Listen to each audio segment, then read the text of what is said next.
अस्सलाम वालेकुम बच्चों। इस वीडियो में मैं बात करूंगी झिंगुर का जनाज़ा। ये एक इंशाइया है। इसके मुसन्निफ़ है ख्वाजा हसन निज़ामी। इंशाइया क्या होती है, उसका आगाज़ और इर्तका। इंशाइया लफ्ज़ इंशा से बना है। याद रखिएगा, ये इंशा से बना है। इसके असल मायने पैदा करना या लिखना। पैदा करना या लिखना। अंग्रेज़ी में इंशाइया के लिए एस्से या लाइट एस्से जैसे इस लफ्ज़ का इस्तेमाल किया जाता है। इंशाइया किसी भी चीज़ या मौजू पर लिखी जा सकती है। इसके लिए किसी ख़ास उन्वान की ज़रूरत नहीं पड़ती। लिखने वाले किसी चीज़ के बारे में जो सोचता है या कोई बात उस पर असर होती है उसे आज़ादी के साथ नस्र में लिखता है। इंशाइया की खूबी यह होती है कि इसमें लिखने वाला तंज़ व मिज़ाह के मिले जुले अंदाज़ में बड़ी गहरी और कामयाब बातें कह देता है। इस तरह पढ़ने वाला मज़ा भी लेता है और नसीहत भी हासिल करता है। आगे लिखते हैं कि उर्दू में इंशाइया का आगाज़ अंग्रेज़ी अदब के ज़रिए हुआ। हालांकि जो पुरानी उर्दू में सबे रस है उसमें नसीहत मिलती है कि मिर्ज़ा गालिब के खतूत में भी इंशाइया के नुमाए हैं, लेकिन बाकायदा तौर पर इंशाइया की सनात 19वीं सदी के आखिर में हुई।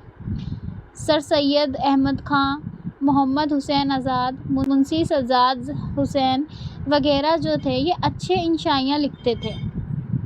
उर्दू में इंशाइया निगारों का एक लंबा सिलसिला है। मिर्ज़ा फ़रहतुल्लाह बैग, ख्वाजा हसन निज़ामी, नियाज़ फ़तेहपुरी वगैरह जो थे अहम इंशाइया निगार हैं।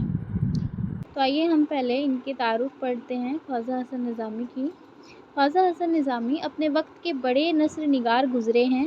ख्वाजा साहब कामयाब नस्र निगार होने के साथ साथ एक अच्छे इंशाइया निगार भी थे। वह किसी भी मौजू या छोटी से छोटी बात को बिला तकल्लुफ़ इंशाइया की शक्ल लिख देते थे।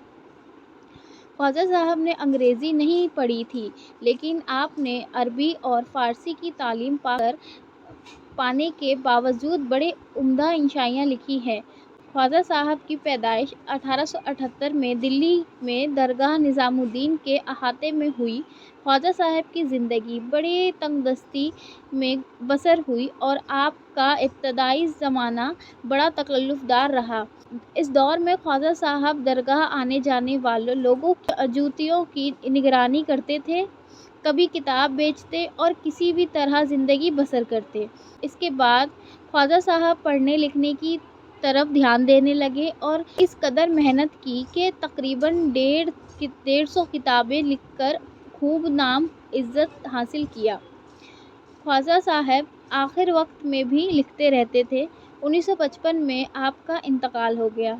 आप इसे ध्यान रखिएगा कि इनकी पैदाइश कब हुई और ये वफ़ात कब पाई इन्होंने। आगे बढ़ते हैं। आगे ये कहते हैं कि लिहाजा आपको मशहूर फ़ितरत भी कहा जाता है। अब बात करते हैं सबक की। तो ये आपका सबक है झिंगुर का जनाज़ा। आप चाहें तो इसे स्क्रीनशॉट ले सकते हैं। हम डायरेक्ट इसके तशरीह की बात करेंगे। बहुत ही अच्छे अंदाज में ये लिखा है इंशाइया। आगे है तशरीह। तो आइए इसकी तशरीह करते हैं। झिंगुर का जनाज़ा ख्वाजा हसन निज़ामी का बड़ा दिलचस्प इंशाइया है।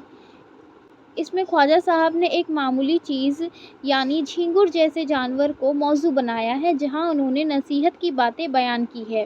ख्वाजा साहब इस सबक में यह बताना चाहते हैं कि कोई भी काम दिल लगाकर करना चाहिए। यानी अगर हम इल्म हासिल कर रहे हैं तो इल्म को जी जान से असल करना ज़रूरी है।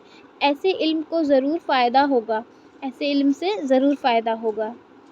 अगर मेहनत व तवज्जो से नहीं सीखा जाएगा तो इस वक्त बर्बाद करने के अलावा और कुछ हासिल ना होगा। ख्वाजा साहब ने किसी काम को तवज्जो और دلچسپی کے ساتھ کرنے کے علاوہ ایک بڑی اہم بات کہی ہے کہ یہ مشہور کتابیں ہیں ان کی۔ خواجہ صاحب نے معمولی باتوں کو بڑی سیدھی اور سادی انداز میں پیش کیا ہے۔ کسی بڑے آدمی کے غم و موت میں شریک ہونا بڑی بات نہیں، بلکہ معمولی اور چھوٹے لوگوں کے موت میں غم میں شریک ہونا بڑی بات ہے۔ اس سے یہ بات سامنے آتی ہے کہ کسی کو حقیر اور کمتر نہیں سمجھنا چاہیے۔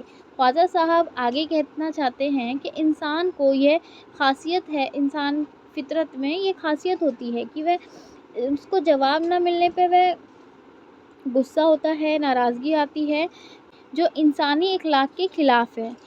اس طرح خواجہ حسن نظامی جیسے بزرگ اور صوفی نثری نگاری جھینگور کا جنازہ عشائیہ میں اخلاقی اور سبق دینے والی بات کی ہے۔ تو ہماری یہ تشریح مکمل ہوتی ہے۔ ہم نے خواجہ حسن نظامی کے تعارف کی بھی بات کر لی ہے۔ Thanks for watching this video and don't forget to subscribe. اور کسی بھی طرح کا آپ کو ڈاؤٹ ہو تو آپ مجھے کامنٹ کر سکتے ہیں۔ Thank you so much.